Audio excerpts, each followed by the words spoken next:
வணக்கம்.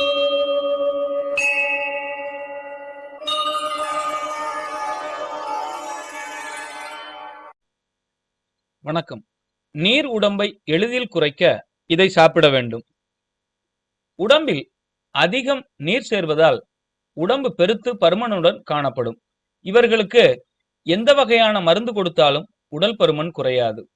இந்த நிலையை நீர்க்கட்டு அல்லது திரவ கோர்வை என்று அழைப்பார்கள். உங்கள் பாதம், கை கால் விரல்கள், கைகள் மற்றும் மூட்டுக்கள் காரணமின்றி வீங்கி காணப்படுகிறதா? அப்படியெனில் சற்று கவனமாக இருக்க வேண்டும். பொதுவாக இம்மாதிரியான நிலையை கர்ப்ப காலத்தில் பெண்கள் சந்திப்பார்கள். மேலும் உடல் உழைப்பு இல்லாமல் இருப்பவர்களுக்கும் இம்மாதிரியான பிரச்சனை வரக்கூடும். ஒருவருக்கு திரவ கோர்வை எந்த காரணங்களால் வரக்கூடும்? உப்பு நிறைந்த உணவுகள், பதப்படுத்தப்பட்ட உணவுகள் மற்றும் கேன்களில் அடைக்கப்படும் உணவுகளை உட்கொள்வது, போதிய அளவு நீர் அருந்தாமல் இருப்பது போன்றவற்றால் வரும். நீர் தேக்கத்தால் உடல் பருமனடைவதை எப்படி தடுப்பது? நிச்சயம் ஒரு சில உணவுகளின் மூலம் நீர் உடம்பை குறைக்க முடியும். இப்பொழுது நீர் உடம்பை குறைக்க உதவும் உணவுகளை பற்றி பார்ப்போம். முட்டை அதிகப்படியான புரதம், பொட்டாசியம், மக்னீசியம் ஆகியவை உள்ளன. உடலில் அதிக அளவில் நீர் உள்ளவர்கள் தினம் முட்டையை காலை உணவாக எடுத்துக்கொள்வது நல்லது. ஏனெனில் முட்டை உடலில் உள்ள அதிகப்படியான தண்ணீரை வெளியேற்றி உடலை சீராக வைத்துக் கொள்ள பெரிதும் உதவும். குறிப்பாக வேக வைத்த முட்டையை சாப்பிடுவது சிறந்தது. வெள்ளரிக்காய் வெள்ளரிக்காய் ஒரு நீர்க்காய். தினந்தோறும் உணவில் வெள்ளரிக்காயை ஜூஸாகவோ சாலட்டாகவோ சாப்பிடுவது உடலில் நீர்ச்சத்து குறையாமல் தக்க வைக்க உதவும். மேலும் உடலில் இருக்கும் தேவையற்ற நீரை வெளியேற்றி உடலை சுத்தமாக வைத்துக் கொள்வதோடு ஆரோக்கியத்தை மேம்படுத்தும். மூங்கில் தண்டு மூங்கில் தண்டில் அதிக அளவில் பொட்டாசியம் உள்ளது. இதனை சாப்பிடும்போது உடலில் உள்ள சோடியத்தின் அளவை குறைப்பதோடு உடலில் இருந்து சிறுநீரகம் வெளியேறுவதை அதிகப்படுத்தி உடலை சுத்தமாக வைத்துக் கொள்கிறது. மேலும் உடலில் தேங்கி இருக்கும் தேவையற்ற நீரை வெளியேற்ற உதவுகிறது. கிரான்பெரி கிரான்பெரியில் அதிக அளவில் ஆன்டி ஆக்சிடென்ட் உள்ளது. உடலில் அதிகப்படியான நீர் தேங்கியதால் பருமன் ஏறி அவதிப்படுபவர்கள் கிரான்பெரியை சாப்பிட நீர் வெளியேறி உடல் பருமன் குறையும். கிரான்பெரியை ஜூஸாகவோ பழமாகவோ உலர் பழமாகவோ சாப்பிடலாம். செர்ரி செர்ரி பழத்தில் அதிக அளவில் ஆன்டி ஆக்சிடென்ட் மற்றும் பொட்டாசியம் உள்ளது. இதனை தொடர்ந்து சாப்பிடுவதால் உடலில் உள்ள நீர் தேக்கத்தை அகற்றுவதோடு அதனால் ஏற்படக்கூடிய உடல் பருமனை தடுக்கலாம். பீட்ரூட் பொட்டாசியம் மற்றும் மக்னீசியம் அதிகம் நிறைந்த பீட்ரூட் உடலில் தேங்கியுள்ள அதிக அளவு நீரை குறைக்க உதவும். எனவே உடம்பில் நீர் அதிகம் சேர்ந்து உடல் பெருத்திருந்தால் அத்தகையவர்கள் தங்களது உணவில் பீட்ரூட்டை அடிக்கடி சேர்த்து வர உடல் பருமன் குறையும். தர்பூசணி பலரும் விரும்பி சாப்பிடும் ஒரு பழம்தான் தர்பூசணி. இந்த தர்பூசணியில் பொட்டாசியம் மற்றும் வளமான அளவில் நீர்ச்சத்தும் உள்ளது. என்னதான் இதில் நீர் இருந்தாலும் அது உடலில் உள்ள அதிகப்படியான நீரை வெளியேற்ற உதவும். ஆகவே நீர் உடம்பு கொண்டவர்கள் எடையை குறைக்க அன்றாடம் சிறிது தர்பூசணியை சாப்பிடலாம். செலரி செலரியில் நார்ச்சத்து மற்றும் நீர்ச்சத்து அதிக அளவில் உள்ளது. அதோடு செலரியில் பொட்டாசியமும் அதிகம் உள்ளது. எனவே இந்த செலரியை டயட்டில் அடிக்கடி சேர்க்க நீர் உடம்பு குறையும். அவகேடோ அவகேடோ பழம் அனைவருக்குமே தெரிந்த ஒன்று. இதில் உள்ள நல்ல கொழுப்புகள் மற்றும் பொட்டாசியம் அதிக நீர் தேக்கத்தால் உருவான தொப்பையை குறைக்க உதவும்.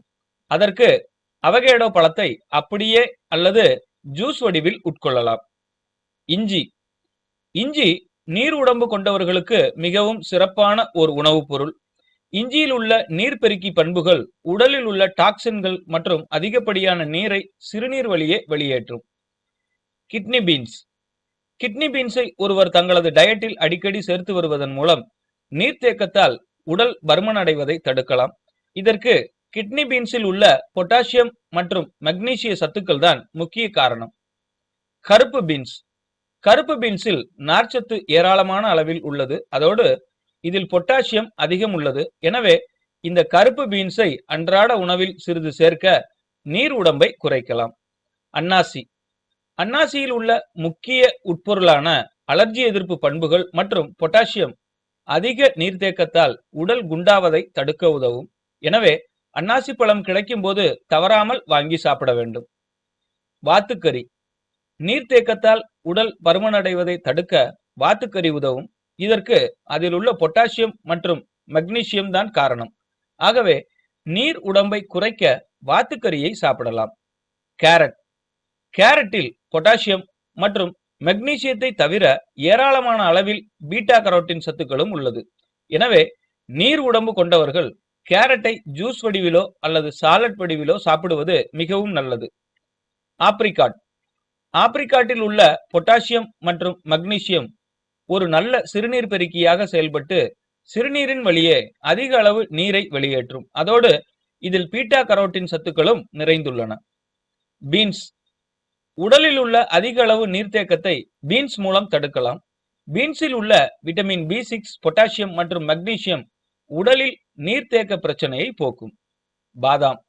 பாதாமில் இருக்கும் ஒமேகா 3 கொழுப்பு அமிலங்கள் ஒரு நல்ல கொழுப்புகள். அதோடு இதில் நல்ல அளவில் நார்ச்சத்து, விட்டமின் B6, பொட்டாசியம் மற்றும் மக்னீசியம் உள்ளது. இது உடலில் இருந்து அதிகப்படியான நீரை வெளியேற்றும். எலுமிச்சை தினமும் காலையில் ஒரு டம்ளர் வெதுவெதுப்பான நீரில் 2 டேபிள் ஸ்பூன் எலுமிச்சை சாற்றினை சேர்த்து சிறிது தேன் கலந்து குடித்து வந்தால் உடலில் உள்ள டாக்சினுடன் அதிகப்படியான நீரும் வெளியேறும். பார்லி நார்ச்சத்து, விட்டமின் B6, பொட்டாசியம் மற்றும் மக்னீசியம் நிறைந்த பார்லியை ஒருவர் அன்றாட உணவில் சிறிது சேர்த்து வருவதன் மூலம் உடலில் இருக்கும் அதிகப்படியான நீர் வெளியேறி நீர் உடம்பு உண்டாவதை தடுக்கலாம். இறைச்சி உடலுக்கு நல்லதல்ல என்று பலரும் நினைத்து கொண்டிருக்கின்றனர். ஆனால் நீர் உடம்பு உள்ளவர்களுக்கு இறைச்சி மிகவும் உதவியாக இருக்கும். ஏனெனில் இதில் ஒமேகா 3 கொழுப்பு, விட்டமின் B6, பொட்டாசியம் மற்றும் மக்னீசியம் போன்ற சத்துக்கள் உடலில் அதிக அளவு நீர்த்தேக்கத்தை தடுக்கும். அத்திப்பழத்தில் உள்ள பொட்டாசியம் நீர் உடம்பு உள்ளவர்களுக்கு மிகவும் நல்லது. அதற்கு அத்திப்பழத்தை அப்படியே அல்லது ஜூஸ் வடிவிலோ அல்லது உலர்ந்த வடிவிலோ உட்கொள்ளலாம். பட்டையில் ஏராளமான ஆரோக்கிய நன்மைகள் நிறைந்துள்ளன. இது உடலின் மெட்டபாலிசத்தை அதிகரிக்க உதவுவதோடு உடலில் இருக்கும் அதிகப்படியான நீர் மற்றும் டாக்சின்களை வெளியேற்றும். எனவே நல்ல உடல் வேண்டுமென்றால் அன்றாட உணவில் பட்டையை சேர்த்துக் கொள்ளுங்கள். அல்லது ஒரு டம்ளர் வெதுவெதுப்பான நீரில் ஒரு சிட்டிகை பட்டைத்தூள் கலந்து தினமும் குடிக்கலாம். மரவள்ளி கிழங்கில் விட்டமின் B6, பொட்டாசியம் மற்றும் மக்னீசியம் அதிகம் உள்ளது. முக்கியமாக இதில் குளூட்டன் இல்லை. இதை ஒருவர் அடிக்கடி சாப்பிட்டு வர நீர் உடம்பு வருவதை தடுக்கலாம். வெண்டைக்காய் பொட்டாசியம் மற்றும் மக்னீசியம் அதிகம் நிறைந்த வெண்டைக்காய் உடலில் உள்ள நீர்த்தேக்கத்தை எதிர்த்து போராட உதவும். எனவே நீர் உடம்பை தவிர்க்க வெண்டைக்காயை அவ்வப்போது டயட்டில் தவறாமல் சேர்த்துக் கொள்ளுங்கள். மாம்பழத்தில் விட்டமின் C, பீட்டா கரோட்டின் மற்றும் பொட்டாசியம் அதிகம் உள்ளது. எனவே குண்டாக இருப்பவர்கள் மாம்பழம் சாப்பிட அச்சம் கொள்ள தேவையில்லை. சொல்லப்போனால் இது உடல் பருமனை குறைக்கத்தான் செய்யும். காளானில் நீர்த்தேக்கத்தால் உடல் பருமனை குறைக்க தேவையான சத்துக்களான பொட்டாசியம் மற்றும் மக்னீசியம் ஏராளமான அளவில் நிறைந்துள்ளது. ஆகவே உடல் எடையை குறைக்க வேண்டுமானால் காளானை சாப்பிடலாம். முட்டைக்கோஸில் விட்டமின் B6, பொட்டாசியம், மக்னீசியம் போன்றவை அதிக அளவு நீர்த்தேக்கத்தை வெளியேற்ற உதவும் சத்துக்களாகும். ஆகவே முட்டைக்கோஸை பச்சையாகவோ சாலட் வடிவிலோ சாப்பிட நல்ல பலன் கிடைக்கும். பருப்பு வகைகள் பருப்புகளில் புரோட்டீன், பொட்டாசியம், நார்ச்சத்து மற்றும் மக்னீசியம் போன்றவை அதிகம் உள்ளது. இதை அளவாக உணவில் சேர்த்து வந்தால் உடலில் உள்ள நீர் குறைந்து உடல் பருமனும் குறையும். வாழைப்பழம் பொட்டாசியம் அதிகம் நிறைந்த வாழைப்பழம் உடலில் இருக்கும் அதிகப்படியான நீரை வெளியேற்ற உதவும். எனவே தினமும் 1 முதல் 2 வாழைப்பழத்தை நீர் உடம்பு கொண்டவர்கள் சாப்பிட வேண்டும். ஆப்பிளில் உள்ள நார்ச்சத்து மற்றும் பெக்டினுடன் பொட்டாசியமும் உள்ளது. எனவே உடலை கட்டுக்கோப்பாக வைத்துக் கொள்ள நினைத்தால் தினமும் ஒரு ஆப்பிள் சாப்பிட வேண்டும். இதனால் நீர் உடம்பு வேகமாக குறையும். பீட்ரூட் கீரையில் இரும்புச்சத்து, பொட்டாசியம் மற்றும் மக்னீசியம் போன்றவை வளமான அளவில் உள்ளது. இது நீர் உடம்பை குறைப்பதோடு இரத்த சோகை பிரச்சனையிலிருந்தும் விடுபட செய்யும். மேலும் தகவல் அறிய சேனலை சப்ஸ்கிரைப் பண்ணுங்க. நன்றி.